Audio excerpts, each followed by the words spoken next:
నమస్తే అమ్మా. నమస్తే అమ్మా. అమ్మ, చనిపోయిన వారి వస్తువులు ఉమ్, మనం క్యారీ ఫార్వర్డ్ గా, ఫర్ ఎగ్జాంపుల్ బట్టలు, ఉమ్. చెప్పులు అలాంటివి వాడొచ్చా, వాడకూడదా? మిగతా ఆస్తులు అంతస్తులు అయితే పనిచేసుకుంటాం అనుకోండి, బంగారాలు గట్రా డబ్బులు, వాటి గురించి అసలు క్వశ్చన్ వాటికి లేదు. వాటికి ఉండవా ఈ మహిళలును ఈ ఏవి కూడా. ఇమోషన్స్ మరి? కానీ బట్ దెన్ వాళ్ళ బట్టల విషయం ఫర్ ఎగ్జాంపుల్ తీసుకుంటే, ఇట్ క్యారీస్ దేర్ ఎనర్జీ అంటారు కదమ్మా. బట్టలే కాదు, వాడిన వస్తువులన్నీ కూడా క్యారీ ఎనర్జీ. ఇప్పటి వరకు ఉదాహరణకి ఉంటదమ్మా అట్లా? చనిపోవడం కాదు, బతికున్న వాళ్ళు కూడా ఉమ్, కొంతమంది వచ్చి ఇక్కడ కూర్చుని వెళ్ళారనుకో, ఉమ్, ఆ కుర్చీలో స్ట్రాంగ్ నెగిటివ్ ఫీలింగ్స్ ఉన్న వాళ్ళు కొంతమంది ఉంటారు. అవును, మీరు వాళ్ళు ఎప్పుడు కూర్చుని అంటారు వెళ్ళాక సంథింగ్. మనం అక్కడ కూర్చుంటే చికాకు అనిపిస్తుంది.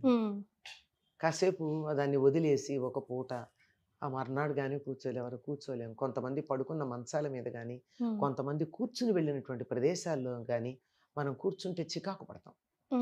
ఎందుకంటే వాళ్ళ వైబ్రేషన్స్ అంత నెగిటివ్గా ఉంటాయి. కొంతమంది ఉన్నప్పుడు బాగుంటుంది, వాళ్ళు వెళ్ళాక కూడా ఆ ప్లెజెంట్నెస్ విల్ బి క్యారీడ్, వాళ్ళ వైబ్రేషన్స్. ఇవి బతుకున్న మనుషులదే కాక ఇదే స్వభావాలు చనిపోయిన తర్వాత కూడా క్యారీ అవుట్ అవుతాయి కదమ్మా. మనం నమ్మాల్సిందే, మనం నమ్మాలి. మూఢనమ్మకం కాదు ఇది. మూఢనమ్మకం కాదు, ఎందుకంటే వైబ్రేషన్స్ మీరు నమ్మారు అంటే ఇవి నమ్మాలి. వైబ్రేషన్స్ లేవు, అది నేను కళ్ళతో చూడలేదు అనుకుంటే చెప్పేది ఏం లేదు. నెగిటివ్ వైబ్రేషన్స్, పాజిటివ్ వైబ్రేషన్స్ అన్న వాటిని నేను నమ్మను అన్నారు అనుకో, అటువంటి వాళ్ళకి మనకి చెప్పేది ఏం లేదు. సాధారణంగా ఎవరైతే ఇంకా కొద్ది కాలం బతికుందాం అనుకుంటారో వాళ్ళకి చాలా కామాటం ఉంటుందమ్మా, బతికుండాలని. కొంతమంది అనుకుంటారు, ఇన్నేళ్లు బతికాను కదా, ఇన్ని రకాల సుఖాలు అనుభవించాను, అయిపోయింది, శరీరం సరిగ్గా లేదు, దీంతో నేను ఎంతకాలం ఉంటాను, ఇది వదిలిపెట్టేస్తే సుఖం, ఎప్పుడు వస్తే అప్పుడు హాయిగా ఈ శరీరం వదిలేస్తాను అనుకున్న వాళ్ళు ఉంటారు. ఈ రెండింటి మధ్య ఉంది తేడా.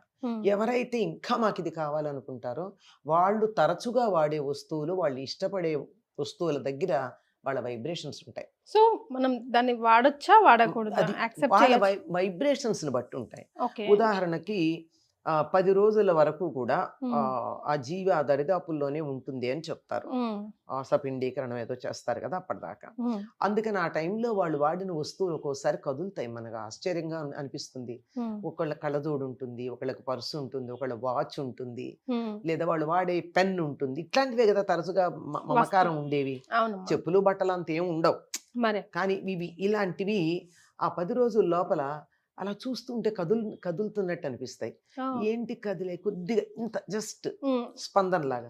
ఎందుకు కదిలాయి, నా కన్ను చెదిరిందా, దెయ్యమా, భూతమా, ఇలా అనిపిస్తుంది. కానీ వాళ్ళకు పాపం దాని మీద ఉన్న మమకారంతో వస్తారు, కానీ ఫిజికల్ ఫామ్ ఉండదు కనుక ఏం చేయలేరు. ఆ వైబ్రేషన్స్ యొక్క తీవ్రత వల్ల అదొక్క క్షణం అలా కదిలినట్టు అనిపిస్తుంది అంతే. అంచే దే క్యారీ దేర్ వైబ్రేషన్స్. అవి బతికుండగా వాళ్ళు నిజంగా మంచివాళ్ళు అయితే, పిల్లల మీద ప్రేమాభిమానాలు కలవాళ్ళైతే, పిల్లలు బాగుండాలి, నేనేమైపోయినా పర్వాలేదు అనుకునేటంత ప్రేమ పిల్లల మీద ఉన్నట్టయితే, వాళ్ళ వస్తువులు దగ్గర పెట్టుకున్నట్టయితే పిల్లలకి మేలు కలుగుతుంది. స్వార్థపరులనుకో, క్రూరులనుకో, పిల్లల మీద ప్రేమ ఉంటే ఉండొచ్చు, కానీ ఆ ప్రేమలో స్వార్థము, క్రూరత్వము కలిసి ఉంటాయి గనక అవి ఉన్నంత కాలం వీళ్ళకి అటువంటి భావనలు వస్తాయి. అప్పటిదాకా లేనివాడు వాడిని చంపాలి, వీడిని కొట్టాలి, వాడి మీద పగ తీర్చుకోవాలి, ఇలాంటి భావనలు వచ్చాయంటే ఆ చనిపోయిన వాళ్ళకి ఆ భావన ఎంత తీవ్రంగా ఉందంటే అది వాళ్ళు వాడే వస్తువుల మీద కూడా ప్రభావం కలిగి ఉండి అది కొద్దిగా ప్రభావం చూపిస్తుందమ్మా. అంచేత ఎక్కువగా పిల్లలు తల్లిదండ్రులు వాడిన వాటిల్లో చాలా తల్లిదండ్రులకు ఇష్టమైనవి, వాళ్ళు తమకు మంచి వాళ్ళు అనిపిస్తే ఇష్టమైనవి దగ్గర పెట్టుకుంటారు. వాడినా వాడకపోవచ్చు, కానీ దగ్గర పెట్టుకోవడం మాత్రం ఉంటుంది. దానివల్ల పెద్ద ప్రమాదం ఏం లేదు. కానీ వాటిని ఇంకా అలా పెట్టుకోకుండా ఒకవేళ బోల్డ్ అని బట్టలు ఉన్నాయి అనుకోండి, అవన్నీ మనం ఏం చేసుకుంటాం, అన్ని బట్టలు మనం కట్టుకుంటామా, ఏమన్నా ఎవరికన్నా ఇచ్చేసేయచ్చు. సాధారణంగా చెప్పులు ఒకళ్ళు వేసుకున్న ఒకళ్ళు వేసుకోరమ్మా. ఈవెన్ బెడ్స్ కూడా, బెడ్ పరుపులు, బ్లాంకెట్స్, పిల్లోస్ అన్ని కూడా అంటే వాళ్ళు చివరి రోజుల్లో పడుకుని శరీరం వదిలేసినవైతే పనికిరావు. మామూలుగా పడుకున్నవైతే ఇంట్లో 4-5 మంచాలు ఉంటాయి. పూర్వం, ఇప్పుడైతే ఎవరిది వాళ్ళకి కానీ పూర్వం 10 పరుపులు ఉండేవి. వేసుకునే వాళ్ళు ఏ పరుపు మీద ఎవరు పడుకుంటారో కూడా తెలియదు, అందరూ అలా ఉండేవారు. అవి అంత ఇదేం ఉండవు. కానీ వాళ్ళు కొద్ది రోజుల పాటు ఏ మంచం మీద ఉండి ఎక్కువగా మంచంలో తీసుకుంటారు చూడండి. కొద్ది రోజులు నెలల తరబడి మంచాల్లో ఉండి ఏ మంచంలో ఉండి అలా తీసుకున్నారో వాటిని మాత్రం పరుపులు ఇచ్చేసేయచ్చు. మంచానికి ఏమదు wood it will not carry. ఒకసారి ఎండలో పెట్టేసి కడిగేసి పెట్టేసుకుంటే అయిపోతుంది. వుడ్కి అటువంటిది ఏం లేదు, చెక్కకు ఉండదు. బట్టలు పరుపులు మాత్రం తప్పనిసరిగా పరుపు మాత్రం ఉంటుందమ్మా. పరుపులు దుప్పట్లు. ఎందుకంటే మనం మామూలుగానే మనం పడుకున్నప్పుడే బతికుండగా పడుకున్నప్పుడే మంచం మీద ఇలా పక్క దులిపితే ఇంత దుమ్ము వస్తుంది, కనీసం ఇంత దుమ్ము వస్తుంది. ఏమిటా దుమ్ము?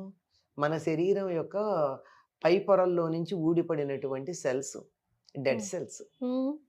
అందుకే ఒకళ్ళ మంచం మీద ఒకళ్ళు పడుకోదంటారు. పడుకున్నప్పుడు మంచం నిండా ఉంటాయి.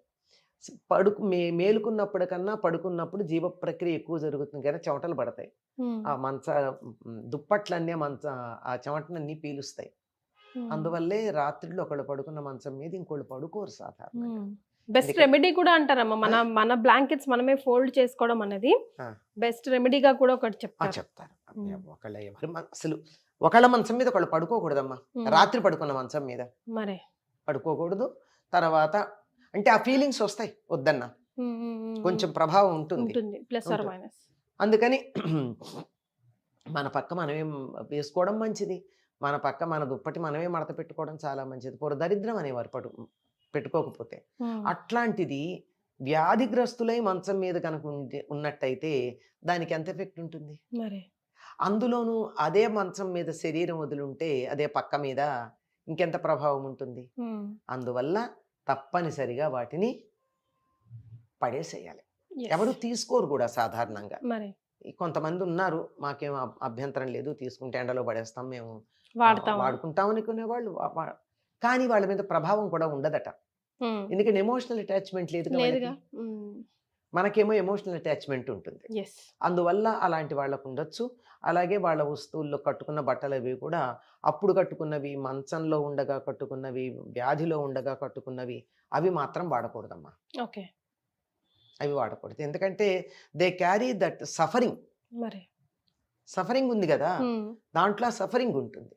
అంచేత అవి కాకుండా వాళ్ళు హ్యాపీగా ఉన్నప్పుడు వాడినవి, వాళ్ళు సంతోషంగా ఉన్నప్పుడు వాడినవి, వాళ్ళు మనం కలిసి ఆనందంగా ఉన్నప్పుడు వాడినవి ఉన్నాయి కదా, అవి వాడుకోవచ్చు. సో మొత్తానికి వస్తువులు దే క్యారీ ఎనర్జీ. సో మీకు ఎలాంటి రిలేషన్ ఉంది, ఎమోషన్ కనెక్షన్ ఉంది చూసుకుని వాడుకోవాలంట. సాధారణంగా కొంతమంది అయితే చచ్చిపోయిన వాళ్ళ బట్టలు మనం నా పాత చీర ఇస్తే తీసుకుంటారు, కానీ చచ్చిపోయిన వాళ్ళ బట్టలు ఇస్తే తీసుకోరు. కొంతమంది అట్లా ఉంటారు. అమ్మ మరి ఆ ఇంటి అత్త చనిపోతే ఆ ఇంటి కోడలు కానీ ఆ ఇంటి ఆడపడుచు కానీ ఏమేమి వస్తువులు తీసుకోవాలి, తీసుకోకూడదు? ఇప్పుడు గాజులు, పుస్తల తాడు, మెట్టెలు అలాంటివి ఉంటాయి కదా. ఆవిడ ఏం కోరుకుంటే అలా ఇవ్వాలమ్మా. ఆవిడ నా కూతురికి ఇవ్వండి, కోడలికి ఇవ్వండి అనుకోండి, ఆవిడ ఎలా చెప్తా అలా ఇవ్వడం. లేకపోతే సాధారణంగా మన లెక్క ప్రకారం ఏంటంటే ఆవిడకి అత్తగారు ఇచ్చిన నగలు ఏమన్నా ఉంటే అవి కోడలు కడతాయి. తను కానీ తన పుట్టింటి నుంచి తెచ్చుకున్నవి కానీ, తన భర్త చేయించినవి కానీ, తాను చేయించుకున్నవి కానీ ఉంటే ఏమీ చెప్పకపోతే కూతుళ్ళకి కడతాయి. చెప్పి వీళ్ళు వీళ్ళు పంచుకోండి అంటే సమానంగా పెడతాయి. దీనికి పెద్ద పెద్దగా ఏం లేదంటారు. గాజుల విషయంలో కాకపోతే ఒక్కటి ఉంటుంది, వంశపరంపరగా వచ్చేవి కొన్ని ఉంటాయి. ఆ ఇంటి కోడలి ఏ ధరించాలన్నది. అత్తగారిచ్చిన హరి సుదర్శనం పేరుకై అడలి ఏడ్చే. ఆ ఇంటి కోడలు ఎందుకు ఏడ్చిందంటే అత్తగారు ఇచ్చిన సుదర్శనం పేరు ఎత్తుకుపోయాడు వాడని ఏడ్చింది. ఎందుకంటే అత్త తగ్గించి తనకి రావాలి, తన నుంచి తన కోడలికి వెళ్ళాలి. అది అట్లాంటిది వంశ పరంపర బ్రేక్ అయింది. అట్లాంటి దానికోసం బాధపడింది, అంతేగాని మిగిలిన నగలన్నిటికీ కోసం కాదు. అంచేత అటువంటిది ఏమన్నా ఉంటేనే అత్తగారి నుంచి కోడలికి ఎడుతుంది. లేకపోతే మిగిలినవి ఆవిడ ఎట్లా చెప్తే అట్లా, లేకపోతే వాళ్ళ ఇష్టం పంచుకోవచ్చు అని అందరం సమానంగా తీసుకుందాం అంటే సమానంగా తీసుకోవచ్చు. లేదు ఈవిడ ఎక్కువ కొంచెం ఆర్థికంగా తక్కువగా ఉంది ఒక అమ్మాయి, ఆ అమ్మాయికి ఎక్కువ ఇద్దామంటే ఇవ్వచ్చు. అట్లా అదంతా ఇష్టం అమ్మా. థ్యాంక్ యూ సో మచ్ అమ్మా. నమస్తే అమ్మా.